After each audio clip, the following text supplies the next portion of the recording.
Our big focus, US President Donald Trump unveiled sweeping reciprocal tariffs, announcing baseline 10% duties on all imports and much higher rates for some nations. In fact, that entire list is playing out for you. Trump singled out major US partners for imposing trade barriers he deems unfair, with India and the European Union facing 26% and 20% tariffs respectively. In fact, Trump said, they do it to us and we do it to them. He announced a staggering 34% tariff on goods from China in his Liberation Day speech, railing against foreign cheaters and foreign scavengers. In fact, Trump said the US will charge an import duty of 26% on India and 34% on China. But this announcement represents the largest upheaval in American trade policy in decades. US tariffs will approach levels not seen since the 1930s, as some experts argue. China, by the way, is moving to restrict companies from investing in the US, giving Beijing a bargaining chip in future trade talks with Washington. This is what Bloomberg is reporting as we speak. In terms of the market impact, Donald Trump announced his tariffs shortly after trading ended on Wall Street, and US stocks have already plummeted in after-hours trading. Asian stock markets have plunged as gold reaches record highs. For further clarity from Washington, D.C., let's go across to my colleague Nick Harper, who joins us with the lowdown. Nick, take us through the initial reactions to the sweeping tariffs on Ground Zero. Many are saying this announcement was complicated and manufacturers are actually scrambling to determine the exact implications for their operations. Well, that's absolutely right. I think many people have been trying to crunch the numbers over the last few hours, not just to check the veracity of some of those numbers put out by the White House, but also trying to understand what it will mean for each individual country, because it is a complicated list. There is that baseline 10% tariff that's being imposed on any good from any country coming into the United States. But then those reciprocal tariffs on some countries that Donald Trump has targeted, including, as you mentioned, India, who's now facing that 26% tariff because the United States says that India imposes 52% tariffs on US goods entering India. And on top of that, there's 25% tariffs being put on any foreign cars being imported into the United States. So there's plenty to try and grapple with here, but also some suggestions that the numbers that the White House have put together, it doesn't quite add up to exactly how much the individual countries actually impose. The reaction has been varied. As you'd imagine, a lot of Republicans are backing the president, but there have been some throughout the course of the day and even in the week ahead of this Liberation Day announcement who have been petitioning the White House to try and cool their jets, to suggest that these type of plans will have major implications, mainly to their constituents who could end up paying higher prices, as you would expect. The Democrats have reacted angrily to much of this. We've heard from Chuck Schumer, the Senate minority leader, saying this is a reckless, inflammatory trade war. A congresswoman from the House, Terry Sewell, saying that this will be the largest tax increase for families in American history. It's bad for consumers, she says. It will mean that prices will skyrocket. We're undoubtedly going to see plenty of reaction from countries over the coming days. Donald Trump's expecting that. He says he will be getting complaints, and he's also expecting that many countries will now be petitioning the White House to try and do some sort of deal to avoid these tariffs. Bear in mind, those reciprocal tariffs are due to start next Wednesday, the 9th of April. Right, Nick. Also, meanwhile, economists dispute Donald Trump's claim that the US is kind to only levy tariffs on half of what other countries charge the US. In fact, US stock futures also cratered as Trump unveiled these sweeping tariffs. Yeah, quite incredible. The stock market reaction, I think, is as expected. Stock markets don't like surprise. They don't like change. Something like this, the upheaval it will produce, has meant that the Nikkei in Japan has already dropped 3% as trading opened. We'll see what the Wall Street stock markets do when they open tomorrow morning US time. But already the suggestion is that the Dow Jones will lose about 1,000 points. Meanwhile, Nick, White House's senior trade advisor Peter Navarro had claimed that Trump's proposed tariffs would actually bring in $6 trillion in revenue over the course of a decade.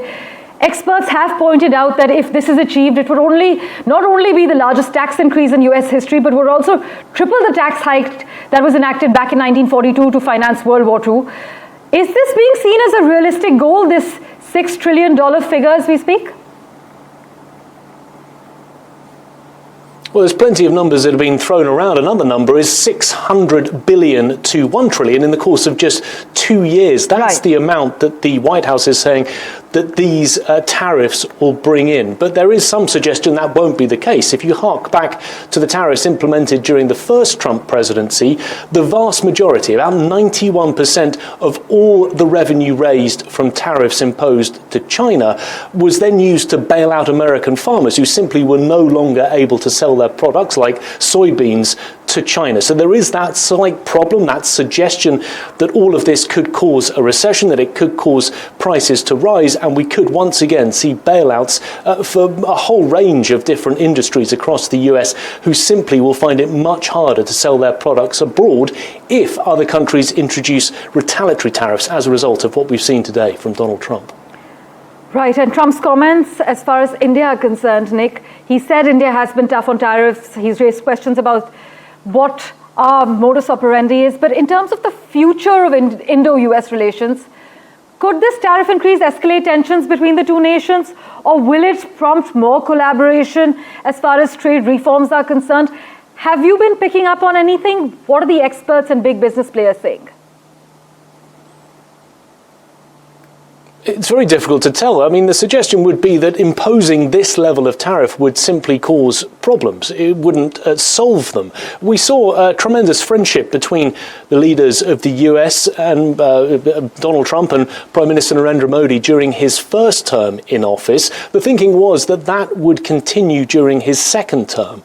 But doing this to an ally of the United States, as he has done with other allies and trading partners like South Korea, Japan, imposing much higher tariffs on them than that baseline 10% suggests that they will see problems. There will be rocky times ahead for that relationship between the president and the prime minister. The hope is that perhaps they can get in the room together, they can do some sort of trade deal, they may be able to reduce that imbalance that the US president says is out there.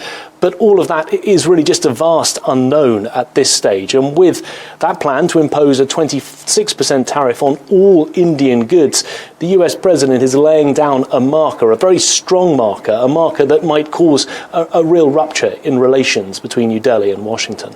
In fact, Nick, as we speak, many say that Trump's announcement was awash with insult, as if the rest of the world had looted and scavenged off America, ransacked America. I mean, these would be shocking claims if they had come from any other US president. Yet, today, it's water off a duck's back. Nick Harper, as always, thank you so much for joining us with the latest from Washington, D.C. We've also lined up the crucial takeaways from Trump's tariff announcements. Listen in to the sound bites. Tariffs give our country protection against those that would do us economic harm. And many people were looking to do us economic harm. Maybe not so obviously, but they were doing tremendous economic harm. But even more importantly, they will give us growth. These tariffs are going to give us growth like you haven't seen before. And it'll be something very special. I think you're going to remember today, it's going to be a free nation that we're dealing with. We're going to have a very free and beautiful nation. It's going to be Liberation Day in America, and it's going to be a day that hopefully you're going to look back in years to come and you're going to say, you know, he was right. This has turned out to be one of the most important days in the history of our country. India, very, very tough, very, very tough. The Prime Minister just left, and he's a great friend of mine, but I said, you're a friend of mine, but you're not treating us right. They charge us 52%. You have to understand, we charge them almost nothing. We're going to fight these tariffs with countermeasures. We are going to protect our workers, and we are going to build the strongest economy in the G7. In a crisis, it's important to come together, and it's essential to act with purpose and with force. And that's what we will do. We will stand up for Australia. We will continue to make the strongest case for these unjustified tariffs to be removed from our exporters. Our existing free trade agreement with the United States contains dispute resolution mechanisms. The world is one family. Esos principios que en un foro de estas características son compartidos, nos parecen de sentido común, hoy día están siendo puestos en cuestión. Cuando se imponen aranceles de manera unilateral, sin considerar las reglas mutuamente acordadas. Well, as you've just heard Mark Carney's remarks, Canada has said that they will respond with countermeasures. My colleague Maha Siddiqui has been tracking all the finer developments for us. She joins us live from Vancouver at the moment. Maha, we're given to understand that several Republican senators have now joined Democrats to pass a resolution that would block Donald Trump's tariffs on Canada, which is being seen as a rare rebuke just of his trade policy just hours after he announced his sweeping plans. Yes, absolutely. There are some Republicans like Paul Rand who have said that they are siding with that resolution that has been brought in by the Democrats. This is largely this provision is applicable in the emergency measures that were taken on the northern border of the United States that is still in place. And that provision allows for any Republican or Democratic representative to push in for blocking it. And that is exactly what the Democrats did. And some of the Republicans have sided with it as well. President Trump has responded badly to it, saying that this is some sort of a Trump anti-Trump derangement syndrome that these people are suffering from. But clearly, this kind of blocking that we are seeing a bipartisan support for with regards to Canada from the US representatives, from their members of parliament, goes to show that they value the relationship between the US and Canada, and also believe that the trade between these countries, that is US, Canada, and even Mexico, to a large part, has been going on seamlessly under the free trade agreement that they already had, which was earlier NAFTA, but that was renegotiated during the previous tenure of Donald Trump, which is now known as CUSMA in Canada. And they feel that things were going smoothly and seamlessly, and that this will be a big jolt to that. Now, as far as the current situation is concerned, Parmeshwar, let me point out that even though Canada and Mexico's name was missing from that list that Donald Trump had shown, there are 4 kinds of tariffs already in place for Canada. First, 25% tariff on all non-CUSMA compliant goods, 25% tariff on automobile sector, 10% tariff on energy sector. So these are already in place.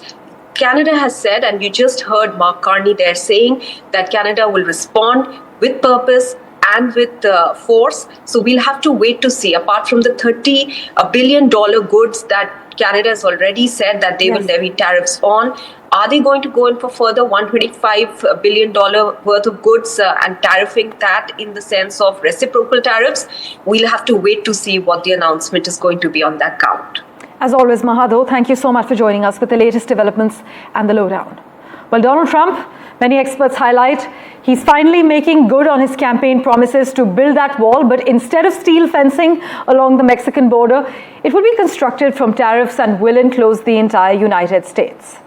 In fact, we spoke to experts earlier on NDTV about the likely impact this is likely to assert in India. Here's what Angela Chitkara told us. So multinationals, companies, publicly traded companies, are having difficulty in business planning. And, we're also thinking about, when they're making decisions, it's not like they're making decisions on their own. They're part of a bigger ecosystem of stakeholders.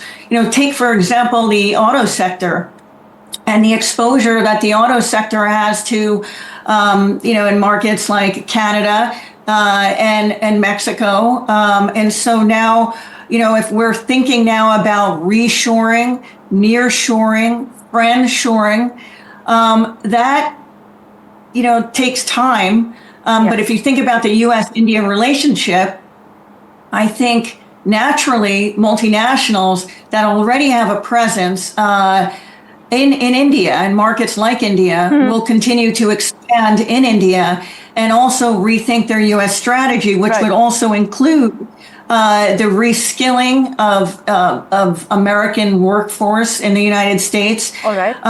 It also, take time to recreate these new supply chains and also de-risk. Companies are planning on, thinking about de-risking All right. away from the U.S. And also diversifying their talent pool.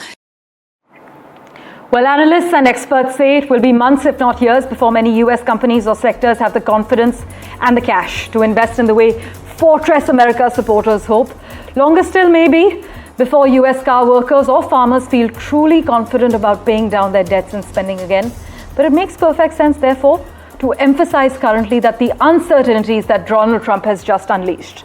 Some say it's hard not to feel, yet again, that part of what Trump's decision was the sheer thrill he gets from his power. In fact, some experts are arguing that he glories in the way the world hangs on his every move, as the world must when its largest economy is controlled. We'll keep tracking everything on this front. For now, we're slipping into a very short break. Back in a moment. Do stay tuned.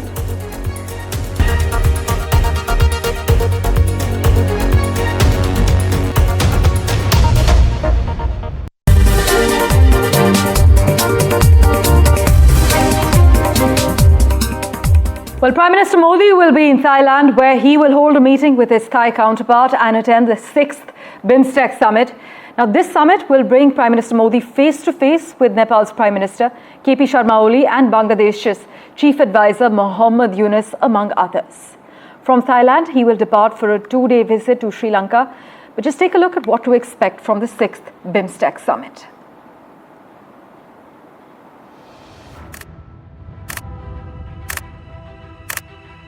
Bangkok is set to host a pivotal BIMSTEC summit on April 3rd and 4th, where Prime Minister Narendra Modi is expected to sign a landmark maritime transport cooperation pact. This isn't just about trade routes, it's a strategic move in a region where alliances are shifting rapidly. The Bay of Bengal Initiative for Multi-Sectoral Technical and Economic Cooperation is an international organization of 7 South Asian and Southeast Asian nations, housing 1.7 billion people and having a combined GDP of $5.2 trillion.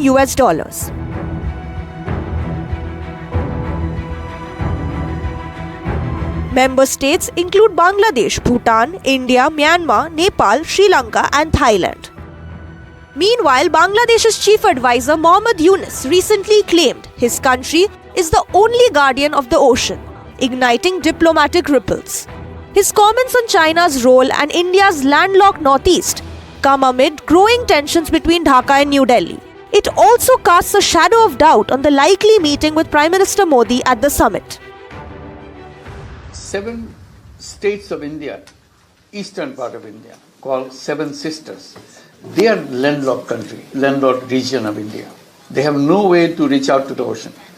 We are the only guardian of the ocean for all this region. So this opens up a huge possibility. So this could be an extension of the Chinese economy. Build things, produce things, market things, bring things to China, bring it out to the whole rest of the world. With Nepal, Myanmar and Thailand grappling with political instability, the summit's significance escalates. Amid these turbulent tides, the BIMSTEC Charter, now in effect, aims to anchor regional cooperation, focusing on security, connectivity and disaster response. As the Bay of Bengal's waters ripple with promises and perils, the BIMSTEC Summit could chart the course for South Asia's future. Will this maritime pact be the anchor of stability or the storm before the calm? With Arjun Samar Mahindran, Bureau Report for NDTV World. Tracking all the latest developments in Thailand, my colleague Vishal Vivek joins us live from Bangkok at the moment. Vishal, take us through Prime Minister Modi's plan of action in Bangkok. So he will land in Bangkok any moment now. It will be about 2 to 3 hours from now when he could land. And then he'll head to the meet with the PM here, Thailand PM. It was at the invitation of the Thai PM that PM Narendra Modi has decided to visit Thailand. It's a key visit. It's an important group, the BIMSTEC group, but there are several challenges, as the report mentioned earlier. It has to have some kind of cohesive approach. It has been around for 30 years now, but we were at a meeting which served as a precursor to the main summit today, in which a lot of experts said that this group needs to come together. There has to be some objectivity because it's been there for a while, but hardly anyone knows about this group. People talk about ASEAN, SAARC, but they're not equally aware about this BIMSTEC group. Some even suggested that the name of this group should be shortened. It's too long. People are barely able to pronounce it. So there are several criticism around it, but leaders are here, all the leaders are here. This is where the the big meeting is supposed to happen. We are right outside the hotel. You can see the flags of all the countries, the member countries, talking about the countries. Experts have also said that BIMSTEC group could include even more countries. It does not represent the whole Bay of Bengal region. So all of that was mentioned in that meeting. And this is where PM Modi is also expected to come to attend the meet. He will be heading to another hotel when he lands here. But the main summit will be held here. All the big leaders are here. There are some reports suggesting, but it's not confirmed as yet, that there could be a meeting between Prime Minister Modi and Mohammad Yunus. So that will also have to be seen with close eye. Back to you, Parmeshwar. As always, Vishal, thank you so much for joining us with the lowdown from Bangkok. It's a crucial week ahead, not just for the BIMSTEC agenda, but the Prime Minister will also be heading to Sri Lanka after he's wrapped up his schedule in Thailand. The Prime Minister will be in Thailand, and where he will also hold a meeting with his Thai counterpart, as my colleague Vishal Vivek is reporting live from Bangkok. The BIMSTEC Summit will bring our Prime Minister face-to-face with Nepal's Prime Minister KP Sharma Oli and Bangladesh Chief Advisor Mohammad Yunus, among other leaders. We'll keep tracking the latest developments for you as far as Bangkok is concerned. For now, we're stepping into a very short break. Thank you so much for investing your time in watching this edition of The World 24/7.